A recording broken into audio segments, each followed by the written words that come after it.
Lahat sila sa silid na ito ay nakatingin sa akin nang may malalim na awa matapos basahin ang huling testamento ng asawa kong si Don Esteban. Ang hindi nila alam, ang estrangherong nagmana ng kalahati ng yaman namin ay ang mismong lalaking iniligtas at itinago ko mula sa isang madugong aksidente 3 buwan na ang nakakalipas. Ang boses ni Attorney Tuazon ay parang malamig na patalim na patuloy na humihiwa sa katahimikan ng boardroom. Pilit kong inuunawa ang mga salitang lumalabas sa bibig niya pero nag-e-echo lang ang isang pangalan sa utak ko. Leandro. 50% ng buong imperyo ng mga Villamor, ang mga lupain, ang mga share sa kumpanya ay hindi pupunta sa akin na nagtiis ng 3 dekada sa tabi ng isang malamig na asawa. Hindi rin pupunta sa mga anak kong nag-aabang sa yaman ng kanilang ama. Pupunta ito sa isang taong wala man lang sa aming bloodline, isang malakas na hampas sa mahabang mesang yari sa mahogani ang bumasag sa ilusyon ko. Nagwala ang panganay kong si Marco, namumula ang mukha niya. Nanlilisik ang mga mata habang dinuduro ang matandang abogado. Nagkagulo ang buong silid. Sumisigaw ang mga anak ko, nagmumura. Nagtatanong kung anong klaseng panluloko ito. Ang mga kapatid ni Don Esteban ay nagbulungan, panay ang iling, naghahanap ng sagot sa mukha ko. Pero nakaupo lang ako doon, parang naparealize ang buong katawan ko. Namamawis ang mga palad ko kaya mahigpit ko itong itinago sa ilalim ng makapal na tela ng itim kong palda. Nakatingin silang lahat sa akin. Inaasahan na bilang matriarch. Ako ang magtatanggol sa pamilya. Ako dapat ang magalit. Ako dapat ang sumigaw. Pero paano ko gagawin yon kung ang tanging nararamdaman ko ngayon ay isang nakakapasong takot? Bumukas ang mabigat na pintuan ng boardroom. Walang kumatok, walang nag-anunsyo. Pumasok ang isang lalaking nakasuot ng kupas na aso na polo at lumang maong. Simple, walang bakas ng kapangyarihan o yaman. Pero nang mag-angat siya ng tingin at igala ang kanyang paningin sa mga taong nasa loob, tila huminto ang pag-ikot ng mundo ko. Tumigil ang paghinga ko. Kahit may maliit na peklat na ngayon sa itaas ng kanyang kilay, hindi ako pwedeng maggamali. Ang mga matang yon na may halong pait at lalim, ang mismong mga matang nakatitig sa akin sa gitna ng malakas na ulan. Pilit kong kinakalma ang sarili ko, pero halos sumabog-sob na ang dibdib ko sa sobrang kaba. Ang puso ko ay parang martilyong bumabayo sa loob ng ribcage ko. Paano kung magsalita siya? Paano kung ituro niya ako sa harap nilang lahat at sabihing kilala niya ako? Ang ilusyon ng pagiging perpekto at inosenteng byuda ni Don Esteban ay unti-unting gumuho sa isip ko. Kinagat ko ang ibabang labi ko para pigilan ang panginginig nito. Pilit na ibinababa ang tingin ko sa mga papeles sa mesa. Pero pakiramdam ko ay sinusunog ng titig ni Yambla ko. Biglang bumalik sa isip ko ang gabing yon. Ang amoy ng basa at malamig na kalsada. Ang malapot na dugo sa manibela ng sasakyan ko. Nakita ko siyang nakahandusay, naghihingalo. Sa halip na tumawag ng pulis o dalhin siya sa ospital na pag-ari ng asawa ko, isinakay ko siya sa sasakyan ko. Itinago. Ginamot sa isang lumang rest house na ako lang ang may alam. Isang sikreto na ibinaon ko dahil sa matinding takot sa magiging reaksyon ng malupit kong asawa. Bakit ba ginawa ni Esteban ito? Alam ba ng asawa ko ang nangyari? Bakit niya iniwan ang lahat sa lalaking ito na mismong muntik nang mamatay sa mga kamay ng mga tauhan niya? Bumalik ako sa kasalukuyan nang biglang maglakad. Si Marco palapit sa lalaki. Hinarang ng anak ko ang daan. Handang manakit anumang oras. Wala siyang pakialam kung marami ang nakatingin. Umalingaw-ngaw ang galit na boses ng anak ko sa buong silid. Tinanong niya kung sino itong lalaking ito at kung kinanong ginawa niya para kutyain ang pamilya namin ng ganito. Pero hindi man lang tinignan ni Leandro si Marco, walang takot, walang pag-atras. Ang mga mata niya na may halong panganib at isisang pamilyar na init ay nakapako lang sa akin. Nakita ko kung paano gumalaw ang panga niya bago siya humakbang palapit sa direksyon ko. Tuloy ang binaliwala ang nagpupuyos kong anak. Tumayo siya ng tuwid sa harapan ko. Napakalapit. Sapat lang para maamoy ko ang pamilyar na amoy ng ulan at ang sabon na ipinagamit ko sa kanya noon. Natahimik ang buong boardroom. Naghihintay silang lahat na sampalin ko ang lalaking ito. Nag-aabang sila na ipagtabuyan ko siya. Tinitigan niya ako sa mga mata, walang kurap, at sa isang boses na mababangunit, sapat para magpatayo sa mga balasihibo ko sa batok. Bumikas siya ng mga salitang nagpabagsak sa buong depensa ko. Magandang hapon, Senyora Friday. Tila, nagkita na tayo dati, hindi ba?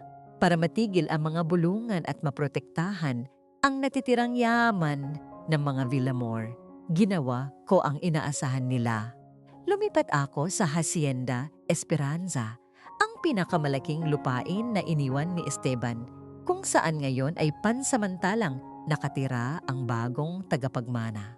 Ang opisyal na dahilan ko ay babantayan ko ang bawat galaw niya para humanap ng butas at masawalang bisa ang testamento. Kailangan kong ipakita sa mga anak ko, lalo na kay Marco, nakakampi nila ako.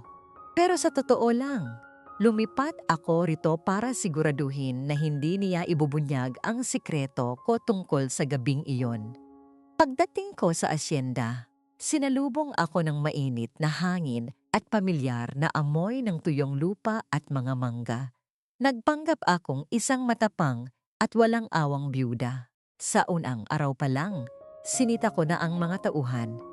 Ininsulto ko ang mga naging desisyon ni Leandro sa pagpapatakbo ng pataniman.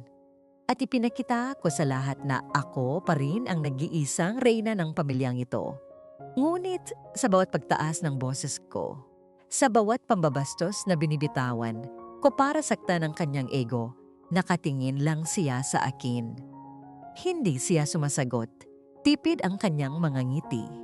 Ngunit ang kanyang mga mata ay tila nagbabasa ng bawat kasinungalingan at takot na pilit kung itinatago sa aking kaluluwa. Pagsapit ng gabi, binalot ng matinding katahimikan ang lumang mansyon ng asyenda. Lahat ng mga katulong, pati na si Manang Rosa na pinakakilalang tsismosa sa mga tauhan at laging nagmamatyag sa bawat galaw ko, ay natutulog na sa kabilang bahay. Hindi ako makatulog. Ang bawat pag-ikot ng luma at maingay na bentilador sa kisame ay tila sumasabay sa mabilis na pagtibok ng puso ko. Pabalik-balik ako sa ibabaw ng malapad na kama. Nakakabaliw ang ganitong pakiramdam. Bumangon ako at naglakad pababa patungo sa kusina para kumuha ng malamig na tubig. Nakasuot lang ako ng manipis na silk nightgown at isang manipis na roba. Tiwala na walang sinuman ang gising sa mga oras na ito. Isang malaking ilusyon ng kaligtasan. Nang isara ko ang pinto ng refrigerator, muntik ko nang mabitawan ang abasong hawak ko. Nakasandal si Leandro sa hamba ng pintuan ng kusina. Walang abisos, walang ingay ng mga yabag, ang gulo ng kanyang buhok, at ang suot niyang puting t-shirt ay hapit na hapit sa kanyang malapad na dibdib. Madilim sa kusina, tanging ang liwanag mula sa buwan na tumatagos sa malaking bintana ang nagbibigay ng anino sa aming dalawa.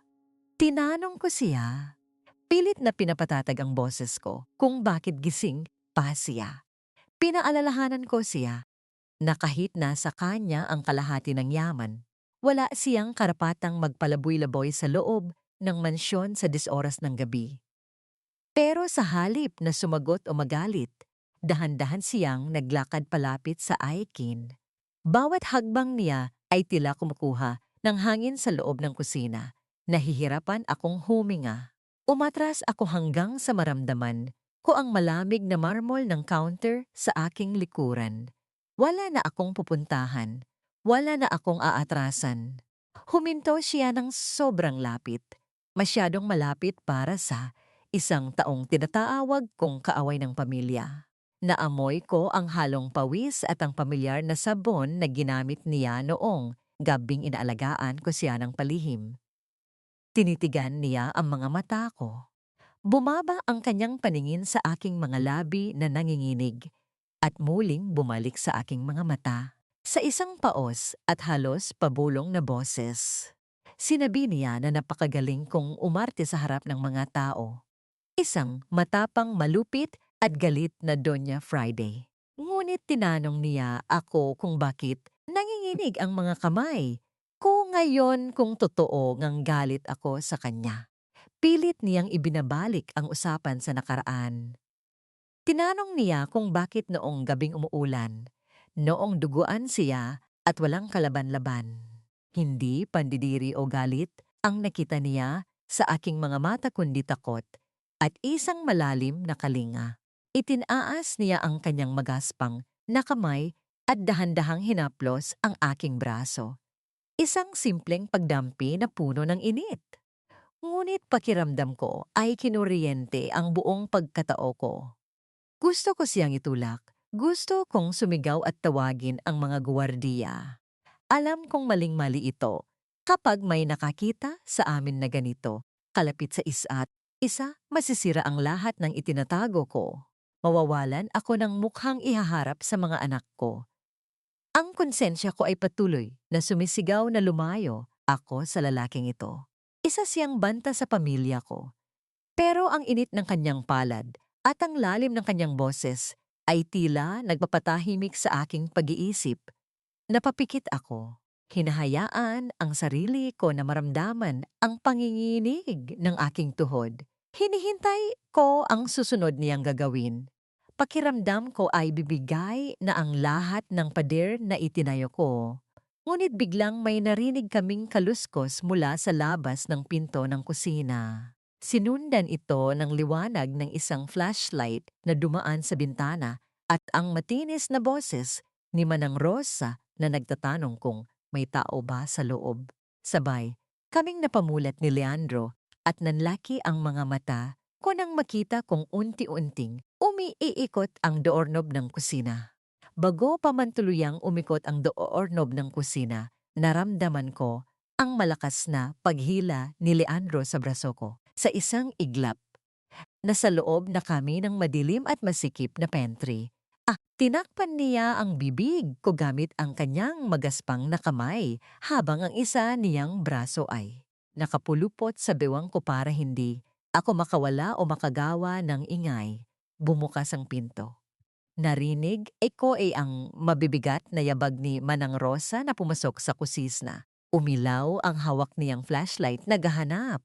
Mula sa maliit na siwang ng pintuan ng pantry, nakita ko kung paano niya inaninaw ang bawat sulok.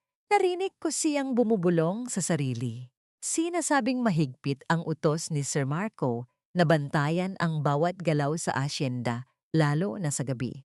Halos tumigil ang pag-ikot ng mundo ko sa narinig ko. Ang sarili kong anak nagpadala ng SSPA para manmanan ako o baka para manmanan si Leandro. Anuman ang dahilan, naging malinaw sa akin na ang asyenda ay hindi isang lugar ng pagtakas kundi isang malaking hawla. Bawat galaw ko ay nakabantay. Bawat hininga ko ay pwedeng maging ebidensya laban sa akin. Nang makalabas si Manang Rosa at muling sumara ang pinto ng kusina, agad kong itinulak si Leandro, mabilis at puno ng takot. Huwag mo na akong hahawakan ulit, madiin kong ibinulong sa kanya. Ang boses ko ay nanginginig sa pinaghalong galit at kaba. Alam mo ba kung anong muntik mangyari? Kung nakita niya tayo rito, tapos na ang lahat, hinarap niya ako. Kahit madilim, ramdam ko ang bigat ng tingin niya. Bakit, senyora? Anong maling ginagawa natin para matakot ka ng ganito? Kumuha ka lang ng tubig. Kumuha lang din ako ng tubig. Huwag mo akong pilosopohin, Leandro, sagot ko habang pilit na kinakalma ang paghinga ko. Hindi ka tanga. Alam mo kung anong sasabihin ng mga tao kapag nakita nilang magkasama ang byuda ni Don Esteban at ang lalaking umagaw sa yaman ng pamilya niya sa kalagitnaan ng gabi. Lumayo ka sa akin. Kung gusto mong manatili rito, huwag kang lalapit sa akin. Tumalikod ako para sana lumabas ng pantry, pero nagsalita siya muli. Ang boses niya ay walang halong pang-aasar, puro seryoso. Sino ba talaga ang iniiwasan mo, Friday? Sila o ang sarili mo? Hindi ko siya sinagot. Mabilis akong lumabas ng kusina at bumalik sa kwarto ko. Dala ang matinding kaba na hindi ko na yata maialis sa sistema ko. Kinabukasan ng gabi, muling bumalot ang tensyon sa buong asyenda. Umuulan ng malakas sa labas. Nakaupo ako sa loob ng library, pilit na binabasa ang mga papeles at accounting records ng pataniman para lang May. Mapagkaabalahan ang utak ko. Ayokong isipin ang mga nangyari. Ayokong isipin ang init ng kamay niya. Ngunit tila nananadya ang pagkakataon. Biglang namatay ang lahat ng ilaw. Isang malawakang brownout dahil sa bagyo. Binalot ng itim na kadiliman ang buong kwarto. Ang tanging naririnig ko lang ay ang malakas na paghampas ng ulan sa bintana. Tumayo ako mula sa pagkakaupo. Kinakapa ang cellphone ko sa ibabaw ng mesa. Bago ko pa man mahanap ang telepono ko, bumukas ang pinto ng library. May pumasok. Dala ang isang maliit na kandila. Ang kaunting liwanag nito ay nagpakita sa mukha ni Leandro. Umalis ka rito, mabilis kung utos sa kanya. Makikita tayo ng mga tauhan ni Marco. May nagbabansay sa labas, Leandro pakiusap. Sa halip na makinig, isinara niya ang pinto at inilapag ang kandila sa isang maliit na mesa malapit sa pinto. Lumapit siya sa direksyon ko. Ang mga hagbang niya ay walang pag-aalinlangan. Hindi sila makakapasok dito, kalmadong sagot niya. At kung pumasok man sila, ano naman? Mag-uusap lang tayo. Wala tayong dapat pag-usapan, sigaw ko kahit na pinipigilan kong lumakas ang boses ko. Ano bang gusto mo? Pera! Kukunin ko ang pera ko sa sarili kong account, babayaran kita. Umalis ka lang. Iwan mo na kami. Iwan mo na ako. Huminto siya. Ilang pulgada na lang ang layo sa akin. Ang liwanag ng kidlat mula sa labas ay panandaliang nag-ilaw sa mukha niya. Nagpapakita ng isang emosyon na hindi ko mabasa. Hindi ko kailangan pera mo, Friday, sagot niya. Ang boses ay mas mababa ngayon, mas malapit. Ano? Anong kailangan mo? Mangiyak-ngiyak kong tanong. Pakiramdam ko ay mababaliw na ako. Ang bigat ng dibdib ko ay hindi dahil sa asawa kong namatay, kundi dahil sa pagkawasak ng pamilya ko. At sa kaisipan na ang lalaking nasa harap ko ang dahilan ng lahat. Kinuha mo na ang asawa ko, kinuha mo ang kalahati ng buhay na ipinundar ko. At ngayon, nagpapadala ng espiya ang sarili kong anak para bantayan ako dahil sa iyo. Gusto mo ba akong masira ng tuluyan? Gusto mo bang makita akong gumagapang at nagmamakaawa? Hindi. Ako sumasagot noon ng laitin mo. Ako sa harap ng mga tao dahil alalam kung kailangan mong gawin yon. Mahinahon, ngunit mariing sabi ni Leandro. Naintindihan ko ang takot mo. Naintindihan ko na kailangan mong protektahan ang pangalan mo. Pero dalawa lang tayo ngayon dito. Walang mga anak mo, walang mga abogado, walang Don Esteban. Huminga siya ng malalim. Naramdaman ko ang init ng hininga niya. Gusto kung malaman ang totoo, pagpapatuloy niya. Noong gabing iniligtas mo ako. Noong ginagamot mo ang mga sugat ko sa lumang bahay. Na yon habang umiiyak ka, bakit mo ginawa yon? Bakit itinago mo ako sa halip na isuko? Dahil tao ako, sagot ko, pilit na pinipigilan ang pagtulo ng mga luha ko.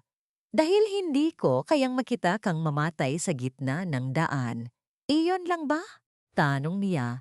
Ang boses niya ay may halong pag-aasam. Iyon lang ba talaga, Friday?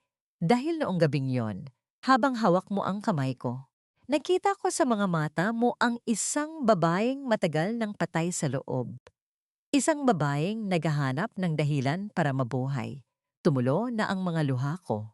Ang mga salita niya Parang punyal na tumagos sa pinakatagong parte ng kaluluwa ko. Totoo ang sinasabi niya. Sa loob ng 30 taon, isa lang akong palamuti kay Don Esteban, isang tropeo. Wala akong boses. At noong gabing iligtas ko siya, pakiramdam ko ay may silbi ako. Pakiramdam ko may nagpapahalaga sa akin kahit pa sa isang taong halos mawala na ng hininga. Wala kang alam, bulong ko, umiiling habang umiiyak. Wala kang karapatang basahin ang pagkatao ko. Pamilya ko ang kalaban mo. Leandro, kalaban mo ako. Kung kalaban kita, bakit hindi mo ako maitaboy ngayon? Tanong niya. Bakit nanginginig ka tuwing malapit ako sa iyo? Dahan-dahan niyang itinaas ang kamay niya at pinunasan ang luha sa pisngi ko. Ang pagdampi ng daliri niya sa balat ko ay nagpadala ng libo-libong boltahe ng kuryente sa buong katawan ko. Isang makasalanang hawak. Gusto kong pumiglas, pero ang katawan ko ay tila nagtaksil sa sarili kong pag-iisip. Ipinikit ko ang mga mata ko at hinayaan ang init ng kanyang palad na balutin ang lamig ng aking pisngi. Ang konsensya ko ay sumisigaw ng pangalan ng mga anak ko, pero ang puso ko ay patuloy na nagugutom sa ganitong uri ng atensyon. Biglang may narinig kaming malalakas na yabags mula sa hallway papunta sa library. Maraming tao. Narinig ko ang boses ng pinuno ng mga guwardiya. Sir Marco, nawalan po ng kuryente pero papunta na kami sa library para i-check si Senyora. Nanlaki ang mga mata ko. Nasa kabilang linya ng radyo o cellphone ng guwardiya ang anak kong si Marco. Papunta sila rito. Mabilis na hinipan ni Leandro ang kandila. Ibinalik kami sa ganap na kadiliman. Hinawakan niya ang kamay ko at hinila ako papunta sa likod ng makakapal at mabibigat na kurtina ng malaking bintana sa dulo ng kwarto. Masikip ang spasyo. Magkadikit ang mga katawan namin. Dinig na dinig ko ang mabilis na tibok ng puso ko. At ramdam ko ang tigas ng dibdib niya sa aking likuran. Bumukas ang pinto ng library. Pumasok ang mga liwanag ng flashlight naghahanap. Nagwawalis sa bawat sulok ng silid. Nakahawak ako ng mahigpit sa damit ni Leandro. Pinipigilan ang sarili kong huminga. Wala na kaming kawala kung bubuksan nila ang kurtinang ito. Sakto sa paglapit ng isa sa mga gwardiya sa direksyon namin. Biglang tumunog ng napakalakas ang cellphone ko na naiwan sa ibabaw ng mesa sa gitna ng kwarto. Ang ringtone nito ay umalingaw-ngaw sa buong madilim na library. Tumingin ang mga gwardiya sa mesa. Nakita nila ang pangalan sa screen ng nagri-ring na telepono. Marco calling. Bago pa man ako makapag-isip kung paano tatakas. Naramdaman ko ang paghigpit na hawak ni Leandro sa braso ko at nakita kong dahan-dahang naglalakad ang pinuno ng mga guwardiya palapit mismo sa kurtinang pinagtataguan namin. Sa isang iglap, bago pa man mahawi ng guwardiya ang kurtina. Nakarinig kami ng malakas na sigaw mula sa labas ng bintana. Sir, may aninong tumatakbo papunta sa kakahuyan. Sigaw ng isa pang tauhan sa labas. Dali-daling, tumalikod ang pinuno ng mga gwardiya. Narinig ko ang mabilis nila mga yabag palabas ng library hanggang sa tuluyang sumara ang pinto. Ligtas kami. Ligtas pa ako. Ngunit ang buong katawan ko ay nanginginig na parang dahon. Ramdam ko pari ng init ng dibdib ni Leandro sa likuran ko nang dahan-dahan siyang lumayo. Wala akong sinabi. Hindi ko siya tinignan. Tumakbo ako pabalik sa kwarto ko na parang isang magnanakaw na takot mahuli. Kinabukasan tila ba napuno ng lason ang hangin sa buong asyenda. Dumating ng walang pasabi si Amalia, ang pinakamatagal kong kaibigan sa alta sosyedad. Nakaupo kami sa beranda.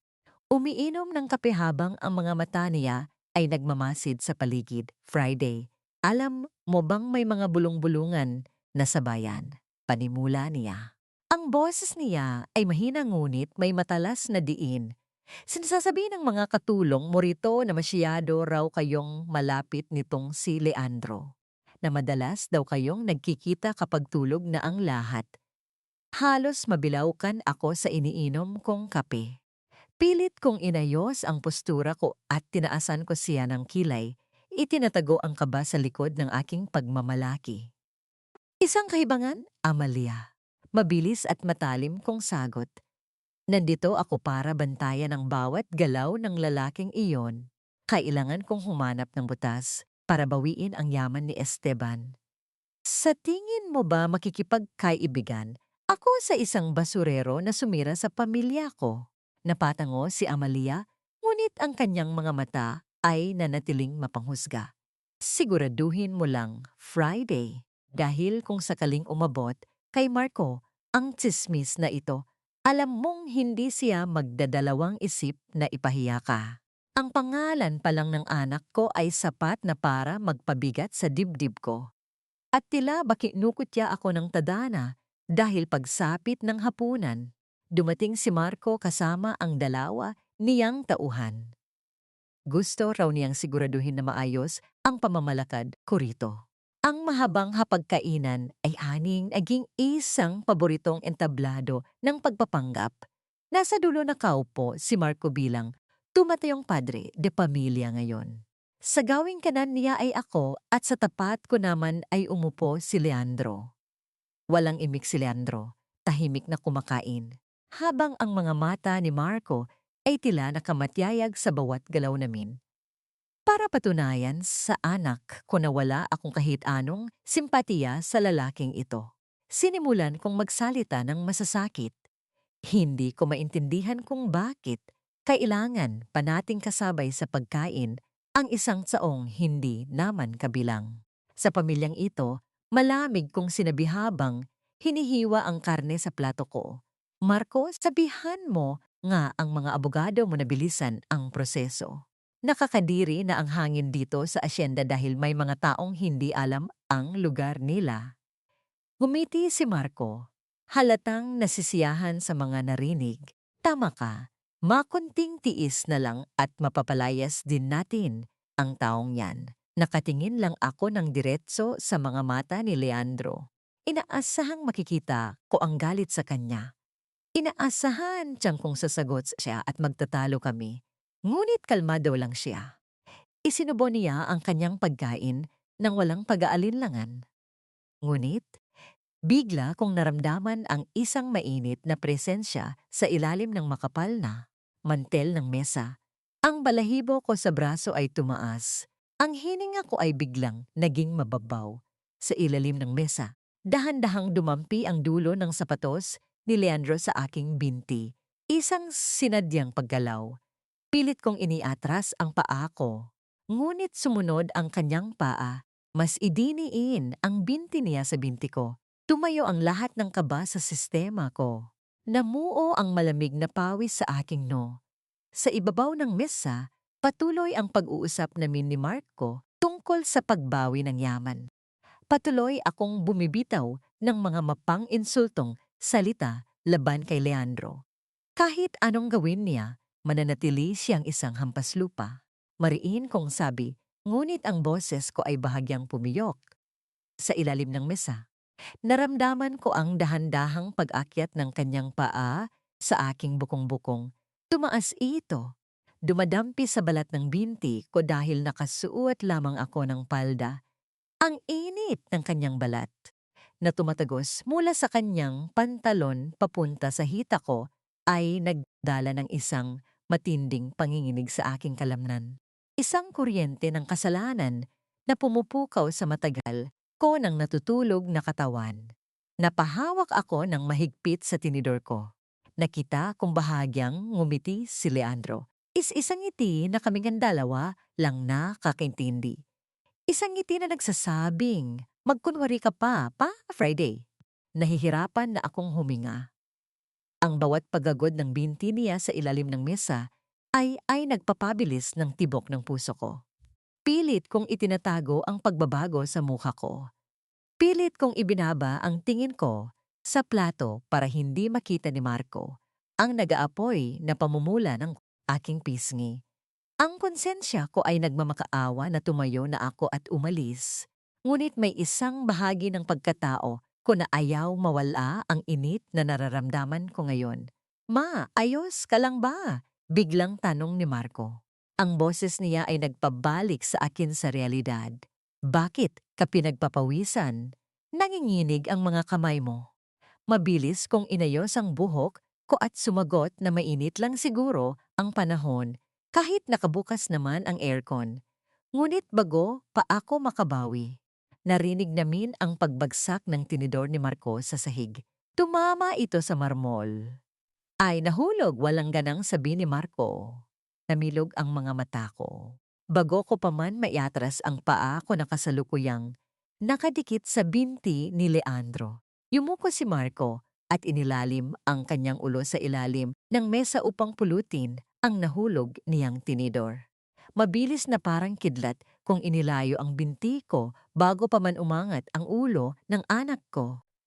Sa matinding pagkamadali ko, naitulak ko ang aking silya paatras. Ang matalim na tunog ng kahoy na kumikiskis sa marmol na sahig ay umalingaw-ngaw sa buong dining room. Umakyat si Marco mula sa ilalim ng mesa. Hawak niya ang nahulog na tinidor at nakunot ang kanyang noo habang nakatingin sa akin. Bakit, ma? Anong nangyari? Tanong niya, ang kanyang mga mata ay nanliliit sa pagdududa. Wala. Mabilis kung sagot habang pilit na kinokontrol ang panginginig ng boses ko at mahigpit na nakahawak sa dibdib ko. Pinulikat lang bigla ang binti ko. Masakit. Siguro dahil sa lamig ng aircon. Tinignan ako ni Marco mula ulo hanggang paa. Pagkatapos ay bumaling ang kanyang paningin kay Leandro. Nakalmado lang na umiinom ng tubig. Wala kang nakitang kakaiba diyan sa ilalim. Medyo may diin na tanong ni Marco kay Leandro. Umiling lang si Leandro. Wala naman. Baka nga sa lamig lang, sagot niya habang inilalapag ang baso. Ang mga mata niya ay nagtatago ng isang mapanganib na lihim na kaming dalawa lang ang nakakaalam. Nagpaalam siyang tapos na siyang kumain at patumalis sa sanyang kwarto. Iniwan akong nakikipaglaban sa sarili kong paghinga. Nang kami na lang ni Marco ang naiwan, lumapit siya sa akin. Ang kanyang ekspresyon ay biglang naging seryoso at madilim. Kumuha siya ng isang makapal na brown envelope mula sa kanyang bag at ibinagsak ito sa ibabaw ng mesa. Ano ito, Marco? Tanong ko. Nakatitig sa envelope na tila isang bomba na naghihintay sumabog. Katapusan na ng lalaking iyon. Ma, mariing sagot niya. Binuo ko ang pinakamagagaling na private investigators.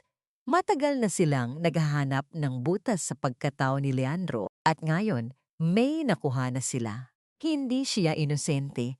Isa siyang sindikato na matagal nang nagpaplano na pumasok sa pamilya natin. Bukas na bukas. Darating ang mga pulis kasama ang mga media. Ipapaaresto ko siya sa kasong fraud at panloloko kay Papa. Wala na siyang kawala. Nanlaki ang mga mata ko. Bilis-bilisan kong binuksan ang envelope. Nakita ko ang mga malalabong litrato at mga dokumentong nagsabing gumamit ng peking pangalan si Leandro noon. Ngunit habang binabasa ko ito, may isang bahagi ng utak ko ang sumisigaw na mali ito.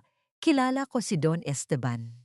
Ang asawa ko ay isang walang awang negosyante na hindi nagtitiwala kahit kanino. Walang sindikato ang makakalinlang sa kanya para ibigay ang kalahati ng yaman niya ng ganoon lang. May iba pang dahilan. Isang dahilan na hindi kayang hukayin ng mga investigador ni Marco. Pag-alis ni Marco, naiwan akong mag-isa sa malaking mansyon na puno ng katanungan. Hindi ako makatulog. Ang konsensya ko, ang takot ko para sa pamilya, at ang kuryenteng naramdaman ko kanina sa ilalim ng mesa ay naghahalo-halo. Kailangan kong malaman ang totoo bago dumating ang mga pulis buksas. Wala akong pakialam kung masira ang gabi ko. Kailangan kong makahanap ng kasagutan. Naglakad ako patungo sa dulo ng pasilyo. Sa lumang opisina ni Esteban na matagal nang nakakandado mula nang mamatay siya. Tahimik ang buong paligid.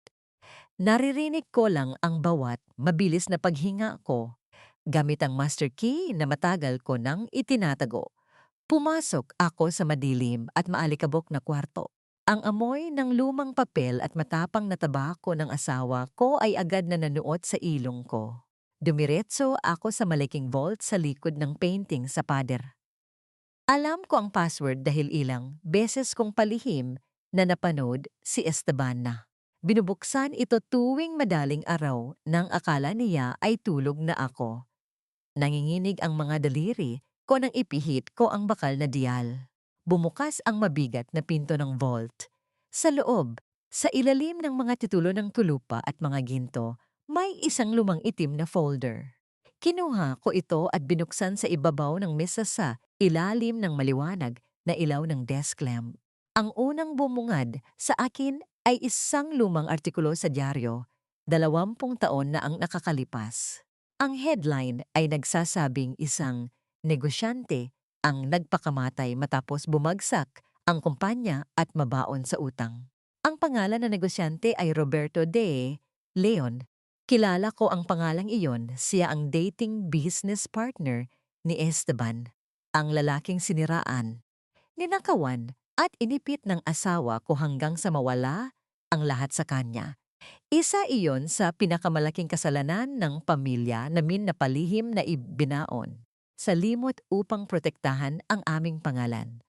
Pero bakit nandito ito? Mabilis kong inilipat ang mga pahina. Nakita ko ang mga resibo ng palihim na pagpapadala ng pera sa isang malayong probinsya. Mga litrato ng isang batang lalaki na lumalaki sa isang ampunan matapos mamatay ang ama niya. At sa pinakahuling pahina, isang lumang birth certificate.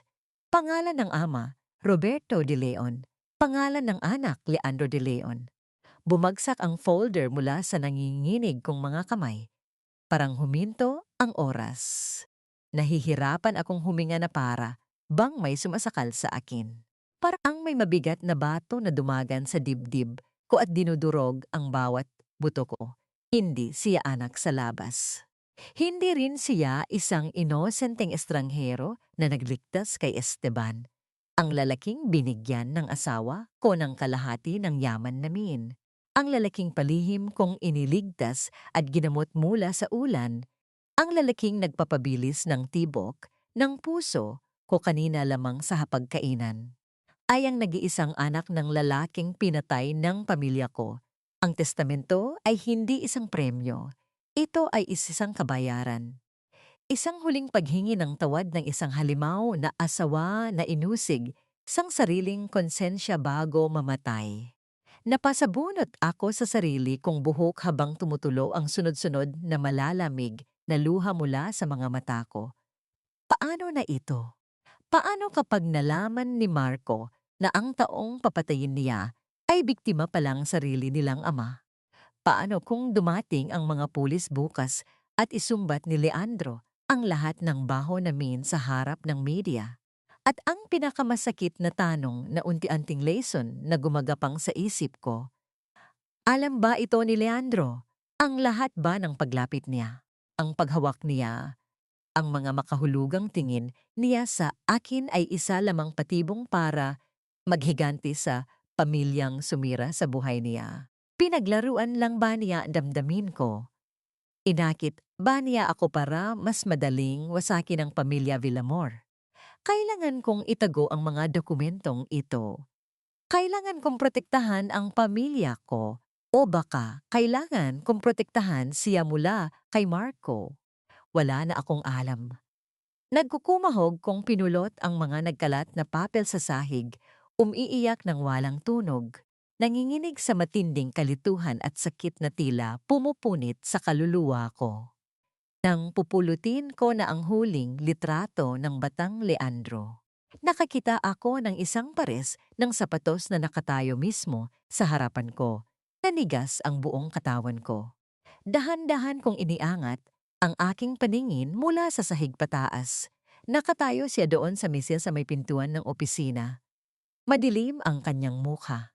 Walang kahit anong ngiti o emosyon, ngunit ang kanyang mga mata ay matalim na nakatitig sa akin at sa mga dokumentong pilit kong itinatago sa likod ko. Nalaman mo na ba ang totoo? Friday, malamig ngunit may halong matinding pait na tanong ni Leandro. Ang boses niya ay parang isang hukom na handang magbaba ng huling hatol sa buhay ko. Hindi ako makapagsalita. Nakatitig lang ako sa kanya habang pilit na inaayos ang mga papel na nagkalat sa sahig, parang isang batang nahuling nagnanakaw. Ang lalaking akala ko ay isang hamak na magsasaka. Ang lalaking pilit kong nilalabanan ang epekto sa aking katawan ay nakatayo ngayon sa harap ko, bitbit ang bigat ng isang madilim na karaan. Isinara ni Leandro ang pinto ng opisina at pinihit ang lock nito. Ang bawat hagbang niya palapit sa akin ay tila nagpapaliit sa espasyo ng kwarto. Wala ng urungan. Kailan mo pa alam? Nanginginig kong tanong. Ang boses ko ay halos basag na. Alam mo ba mula pa noong simula na asawa ako ng lalasing sumira sa pamilya mo? Nilapitan mo ba ako para maghiganti? Ginawa mo ba ang lahat ng ito para paglaruan ako? Huminto siya ilang pulgada mula sa akin. Ang liwanag ng desk lamp ay tumama sa kalahati ng mukha niya, nagpapakita ng isang matinding pait na ngayon ko lang nakita. Hindi ko pinlano na iligtas mo ako noong gabing umuulan, Friday. Mababa at seryoso niyang sagot. Hindi ko pinlano na magising sa isang lumang bahay habang pinupunasan mo ang mga sugat ko. Pero alam ko sino ka. At noong una, gusto kitang kamuhian. Gusto kong makita kung paano babagsak ang imperyo ng asawa mong pumatay sa tatay ko. Pumatay, mabilis kong balik. Ang mga mata ko ay nanlalaki sa pagkabigla at takot. Hindi mamamatay tao si Esteban.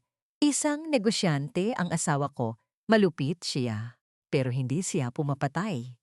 Isang malungkot at mapangutyang tawa ang lumabas sa mga labi ni Leandro. Umupo siya sa gilid ng mesa. Nakatingin ng diretso sa mga mata ko na puno ng luha. Hindi, lahat ng mapatay ay gumagamit ng baril, senyora. Minsan, ginagamit nila ang pera, kapangyarihan at mga pekeng kontrata. Kinuha ni Don Esteban ang kumpanya ng tatay ko. Kinuha niya ang bahay namin. Sinigurado niya na walang matitira sa amin kahit isang kusing. 12 taong gulang ako noong umuwi ako mula sa eskwelahan at nakita ko ang tatay ko na nakabitin sa kisame ng kwarto niya. Hindi na niya kinaya ang kahihiyan at utang na ipinasa sa kanya ng asawa mo. Kaya huwag mong sabihing hindi siya mamamatay tao dahil ang mga kamay ng asawa mo ay naliligo sa dugo ng pamilya ko. Tumulo ang mga luha ko at napahagulgol ako. Tinakpan ko ang mukha ko gamit ang nanginginig kong mga palad. Ang bawat salita niya ay parang mga matatalim na karayom na ibinabaon sa puso ko. Ginugol ko ang 30 taon ng buhay ko. Nagtiis sa isang walang pagmamahal na pagsasama, nagpakababa, at inialay ang buong pagkatao ko para protektahan ang isang pamilyang itinayo sa ibabaw ng mga inosenteng buhay. Ang lahat ng pagmamalaki ko bilang isang Villamor ay isang malaking kasinungalingan. Isa itong sumpa. Paano ko haharapin ang mga anak ko? Humihikbi kung tanong habang nakatingala sa kanya. Paano ko sasabihin kay Marco na ang lalaking gusto niyang ipakulong bukas ay ang mismong biktima ng kasakiman ng kanyang ama? Wasak na ang pamilya ko. Leandro, wasak na wasak na. Ano pang gusto mo? Gusto mo ba akong lumuhod at magmakaawa para sa mga kasalanan ng asawa ko? Heto na ako. Ibinaling ko ang buong bigat ng katawan ko sa sahig, handang lumuhod sa harap niya dahil pakiramdam ko ay wala na akong natitirang dangal. Ngunit bago pa man dumampi ang mga tuhod ko sa marmol, naramdaman ko ang dalawang malalakas na braso na sumalo sa akin. Hinila ako ni Leandro paitaas. Napasubsob ako sa matigas niyang dibdib. Naramdaman ko ang init ng kanyang katawan na tumatagos sa manipis kong damit. Pilit ko siyang itinutulak. Hinampas ko ang kanyang balikat. Gusto kong saktan siya, Gusto kong saktan ang sarili ko dahil hindi ko na makayanan ang sakit na nararamdaman ko. Bitawan mo ako. Umagos ang walang katapusang luha sa mga mata ko. Ang dumi-dumi ko na. Ang dumi-dumi ng pamilyang ito.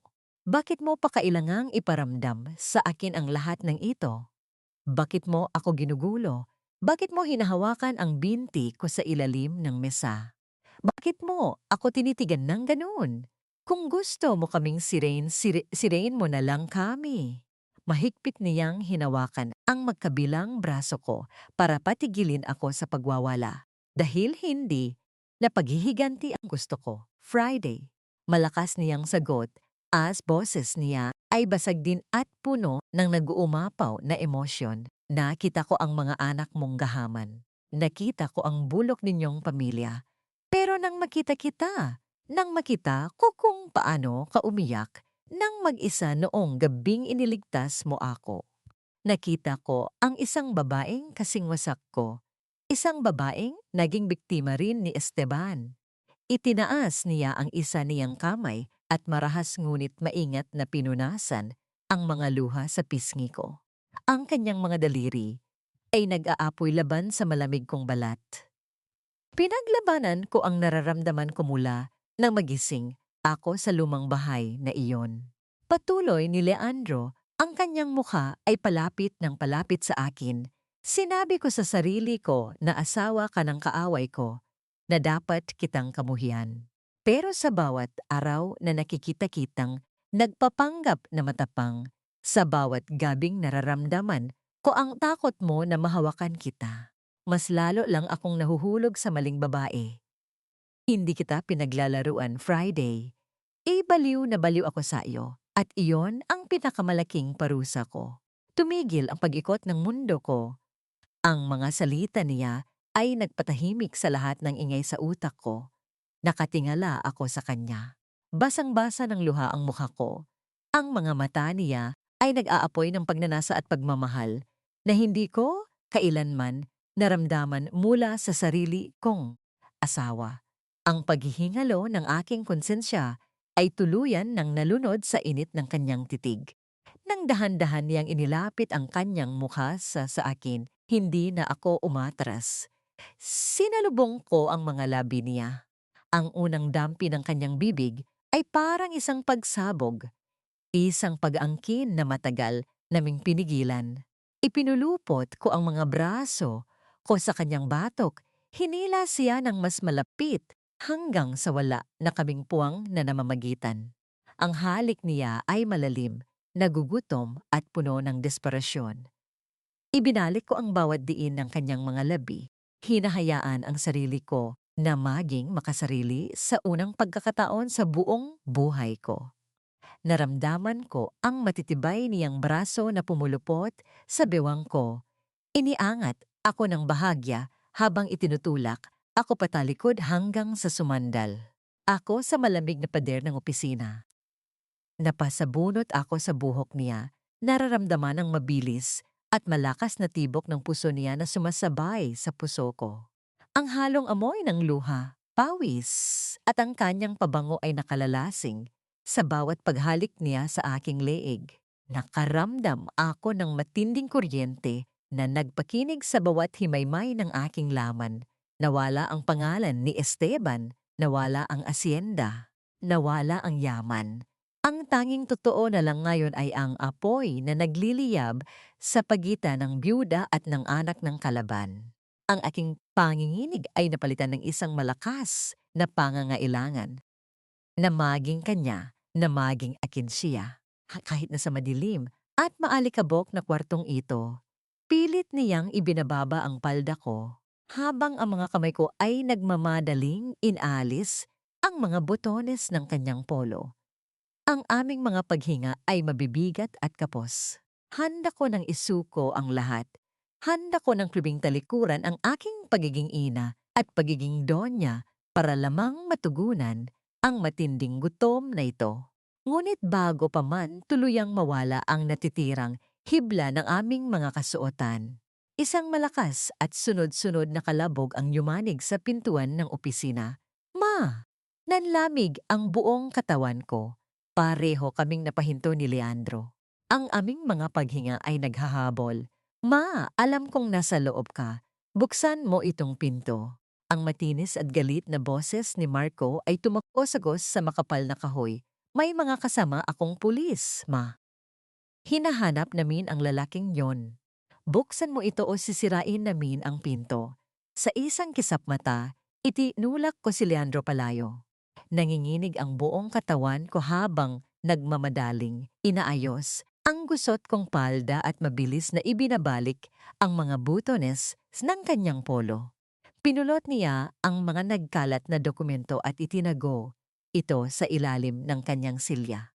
Ang malakas na pagkalampag sa pinto ay parang martilyong dumudurog sa utak ko.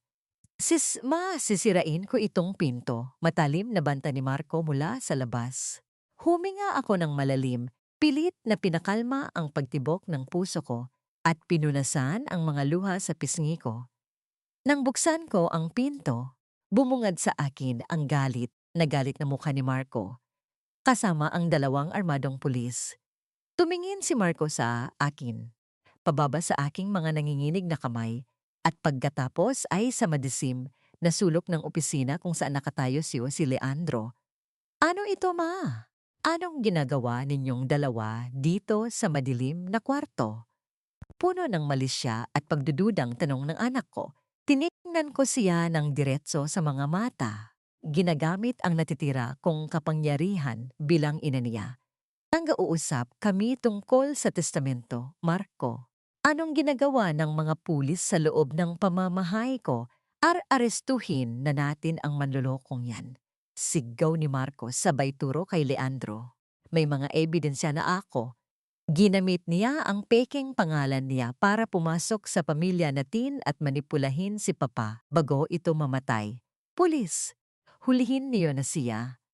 Akmang lalapit ang mga pulis, ngunit humarang ako. Itinaas ko ang kamay ko at binigyan sila ng isang matalim na tingin na nagpatigil sa kanilang mga hagbang. Walang arestuhin sa gabing ito, matapang kong utos. Kahit na sa loob-loob ko ay parang bibigay na ang mga tuhod ko. Kung mayroon kang ebidensya, Marco, ilabas mo iyan sa korte bukas.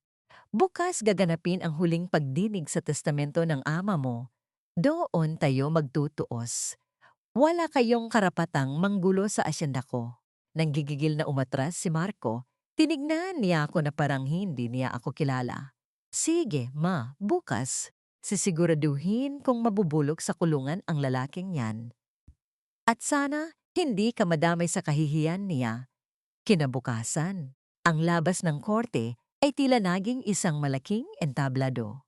Nakakabulag ang sunod-sunod na pagkislap ng mga kamera. Nakakabingi ang mga sigaw ng mga reporter na nagtatanong kung totoo bang mawawala ang yaman ng mga Villamor sa isang estranghero. Nakaupo ako sa unahan, katabi ang mga abogado namin. Sa kabilang banda, mag-isa nakaupo si Leandro. Wala siyang abogado, wala siyang kasama. Nakatingin lang siya sa unahan. Kalmado at handang tanggapin kung anuman ang mangyayari. Nagsimula ang pagdinig. Buong pagmamalaking tumayo si Marco. Ipinakita niya sa huwes ang mga peking dokumento. Ipinagdiinan niya na isa itong malaking kaso ng fraud na ginamit ni Leandro ang pagkakataon para lokohin ang isang matandang may sakit. Ang mga tao sa loob ng korte ay nagbubulungan. Kinokondena ang lalaking tahimik na nakaupo. Nakita ko ang ngiti sa labi ni Marco. Akala niya ay nanalo na siya. Akala niya ay tuluyan na niyang naprotektahan ang pera. Ngunit tinawag ako ng huwes sa witness stand. Nanlamig ang buong katawan ko nang umupo ako sa harap nilang lahat. Nakatutok ang lahat ng mata sa akin. Nakatingin ang mga anak ko. Naghihintay na kumpirmahin ko ang mga kasinungalingan nila. Nakatingin ang mga kaibigan ko sa alta susyedad. At higit sa lahat, nakatingin sa akin si Leandro. Ang mga mata niya ay puno ng pag-unawa. Tila sinasabi niya na ayos lang. Na naintindihan niya kung pipiliin ko ang pamilya ko. Na handa siyang makulong para lang hindi ako masira. Senyora Friday Villamor, panimula ng huwes, bilang asawa ni Don Esteban, sumasa ngayon ba kayo sa pahayag ng inyong anak ng testamentong ito ay isang panlilin lang? Isang mabigat na katahimikan ang bumalot sa buong korte. Naririnig ko ang sarili kong paghinga sa harap ng mikropono. Tuming-tumingin ako kay Marco. Nakita ko sa mga mata niya ang matinding kasakiman, ang parehong kasakiman na sumira sa buhay ng napakaraming tao, kabilang na ang buhay ni Leandro. Pinikit ko ang mga mata ko. Naalala ko ang halik namin kagabi. Naalala ko ang pagpatak ng luha niya, kwento niya ang pagkamatay ng kanyang ama. Hindi ko na kayang mabuhay sa kasinungalingan. Idinilat ko ang mga mata ko at inilapit ang bibig ko sa mikropono. Hindi totoo ang mga sinasabi ng anak ko. Umingay ang buong korte. Tumayo si Marco, nanlalaki ang mga mata. Sumisigaw ng pagtutol, ngunit pinatahimik siya ng huwes. Ang testamento ay totoo at legal, panginginig ngunit buong tapang kong pagpapatuloy. Leandro is not a fraud. Ang totoong pangalan niya ay Leandro de Leon. Anak siya ni Roberto de Leon, ang dating business partner ng asawa kong si Esteban. Nagsimulang magkagulo ang mga reporter. Nagsusulat sila ng mabilis. Kinukuhanan ako ng litrato. Alam ng mga matatanda sa industriya ang pangalang iyon. Kinuha ng asawa ko ang lahat sa pamilya de Leon, 20 taon na ang nakakalipas. Patuloy ko at hindi ko napigilan ang pagtulo ng mga luha ko. Ang kalahati ng yaman na nakasulat sa testamento ay hindi ninakaw ni Leandro. Ito ay kabayaran. Ito ay pilit na ibinibigay ng asawa ko bilang huling paghingi ng tawad bago siya namatay dahil hindi kinaya ng konsensya niya ang ginawa niya sa ama ni Leandro.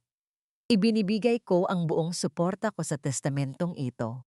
Handa akong isuko ang kalahati ng yaman namin dahil sa simula pa lang.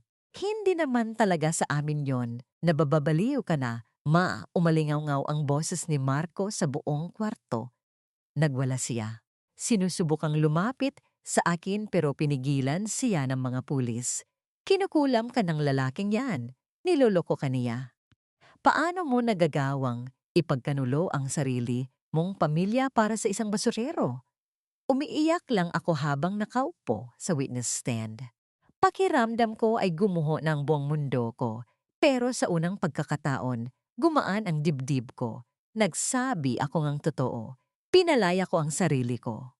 Ngunit sa gitna ng matinding kaguluhan, dahan-dahang tumayo si Leandro. Lumapit siya sa gitna, humarap sa huwis, at pagkatapos ay tumingin sa akin. Ang mga mata niya ay puno ng hindi masukat na pagmamahal at kalungkutan. Hiniling ni Leandro na magsalita at nang pinayagan siya ng huwes. Ang mga susunod niyang salita ay nagpatahimik sa lahat ng naroroon. Tinatanggihan ko ang pamana, malakases at malinaw niyang dineklara. Nagulat ang huwes, nagulat ang mga abogado, napangangasis Marco. At ako, halos hindi ako makahinga sa narinig ko. Hindi ko kailangan ng pera ninyo. Pagpapatuloy ni Leandro, nakatingin ng diretso sa mga mata ko. Binabalewala ang lahat ng tao sa paligid namin. Pumasok ako sa buhay na ito hindi para manghingi ng yaman ang galsi sa dugo ng tatay ko. Pumasok ako rito para marinig ang katotohanan. At ngayong narinig ko na ito mula sa nag-iisang taong may malinis na puso sa pamilyang ito, sapat na sa akin yon. Iniiwan ko ang lahat ng pera, lupa, at shares sa kumpanya sa pangalan ni Senyora Friday Villamor. Bumuhos ang matinding iyak sa mga mata ko. Leandro, huwag! Bulong ko kahit alam kung hindi niya ako naririnig sa ingay ng paligid. Ginagawa niya ito para protektahan ako. Ibinabalik niya ang yaman para hindi ako tuluyang kamuhian ng mga anak ko. Isinasakripisyo niya ang hustisyas niya para sa dangal ko. Tinalikuran niya ang huwes at nagsimulang maglakad palabas ng korte. Nagkagulo ang media, hinasang siya ng mga kamera. Tinatanong kung bakit niya itinapon ang bilyon-bilyong halaga ng pera. Ngunit patuloy lang siya sa paglalasad. Hindi sumasagot, hindi lumilingon. Bumaba ako mula sa witness stand. Gusto ko siyang habulin. Gusto kong sumigaw at sabihing isama niya ako. Tumakbo ako papunta sa direksyon ng pintuan. Ngunit bigla akong hinarang ni Marco at ang mga kapatid niya. Nanlilisik ang mga mata nila sa akin. Wala ka ng kwentang ina. Madiin na bulong ni Marco, puno ng pandidiri. Ipinagpalit mo ang dangal ni Papa para sa lalaking yon.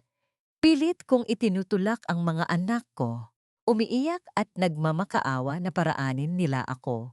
Ngunit sa pagitan ng mga balikat nila at ng magulong dagat ng mga reporter, nakita ko ang pagbukas ng mabigat na pintuan ng korte. Nakita ko ang likod ni Leandro na unti-unting lumalabas, naglalaho sa liwanag ng araw. Iniiwan akong nakakulong sa pamilyang pinili kong sirain para sa kanya. 2 taon.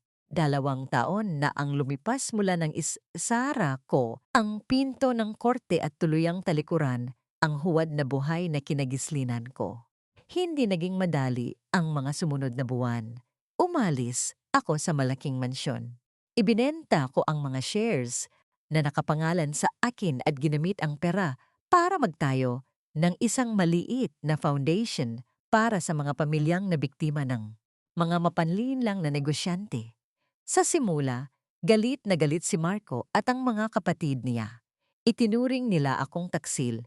Pero habang tumatagal, nang maranasan nilang patakbuhin ang kumpanya ng walang malupit na anino ni Don Esteban, unti-unti nilang nakita ang bigat ng mga kasalanang ipinamana sa kanila. Natuto silang lumaban ng patas. Hindi man kami naging isang perpektong pamilya agad-agad, nagsimula kaming mag-usap ng totoo, walang sigawan, walang pagpapanggap. Gumaan ang dibdib ko. Sa wakas, hindi na ako isang palamuti. Isang araw, isang napakalakas na bagyo ang sumira sa isang malayong probinsya sa Hilaga. Gumuho ang mga kalsada at nawalan ng bahay ang libu-libong pamilya.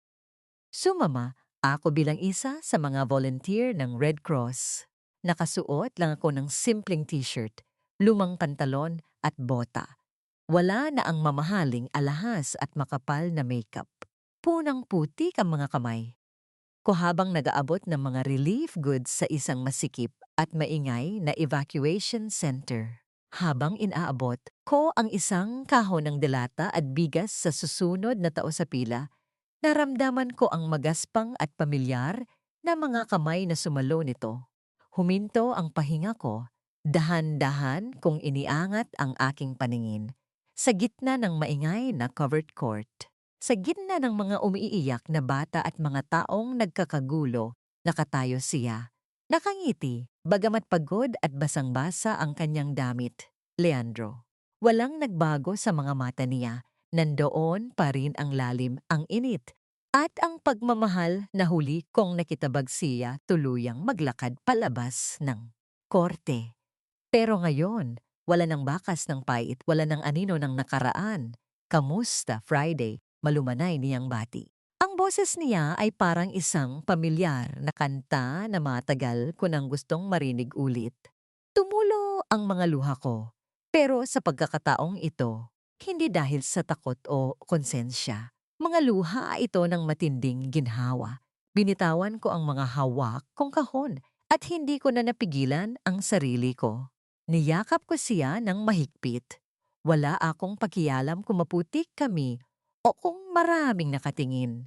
Naramdaman ko ang pagpulupot ng matitibay niyang braso sa bewang ko. Ibinabaon ang mukha niya sa balikat ko habang pareho kaming humihinga ng malalim. Bakit ngayon ka lang nagpakita? Bulong ko sa pagitan ng mga hikbi ko, hinanap kita. Kailangan nating parehong maghilom. Sagot niya habang dahan-dahang hinahahaplos ang basa kong buhok. Kailangan mong buuin ulit ang pamilya mo. At kailangan kong matutong magpatawad. Kung ipinilit natin noon, baka sinira lang natin ang isa't isa. Humiwalay ako ng kaunti para tignan ang mukha niya. Ngayon, nakatayo kami hindi bilang byuda ni Don Esteban at anak ni Roberto de Leon. Nakatayo kami bilang 2 taong pinalaya ng katotohanan. Wala ng mga testamento, wala ng bilyon-bilyong yaman, wala ng mga matang nagbabantay at naguhusga. Pwede ba akong sumabay sa iyo pauwi? Tanong ko, nakangiti habang patuloy na tumutulo ang luha sa aking pisngi. Tumango siya at pinunasan ang luha ko gamit ang kanyang hinlalaki. Matagal na kitang hinihintay, Friday.